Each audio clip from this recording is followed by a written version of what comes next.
দুটি সংখ্যার গড় 30। বড় সংখ্যাটি ছোট সংখ্যার দ্বিগুণ হলে ছোট সংখ্যাটি কত? তাহলে এখানে বড় সংখ্যাটি ছোট সংখ্যার দ্বিগুণ, তাহলে আমরা ছোট সংখ্যাকে ধরব। তাহলে মনে করি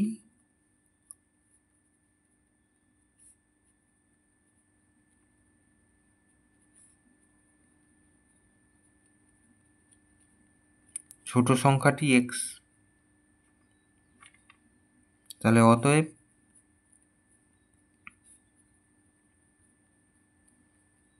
বড় সংখ্যাটি সমান সমান x গুণ 2, দ্বিগুণ বলেছে 2x। তাহলে প্রশ্নানুসারে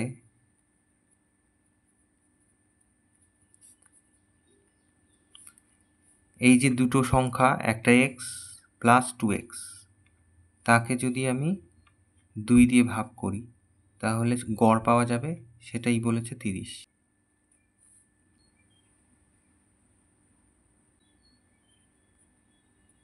তাহলে এখান থেকে 3x, 2x আর x তলায় 2 সমান সমান 30, বা 3x কোনাকুনি গুণ করছি, এর নিচে 1 আছে, 3x আর 1 3x আর 30 দুগুণে 60।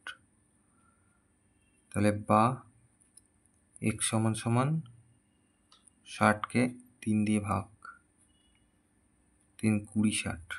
তাহলে x আমরা পেয়ে গেলাম, x হচ্ছে 20, অর্থাৎ ছোট সংখ্যা হচ্ছে 20।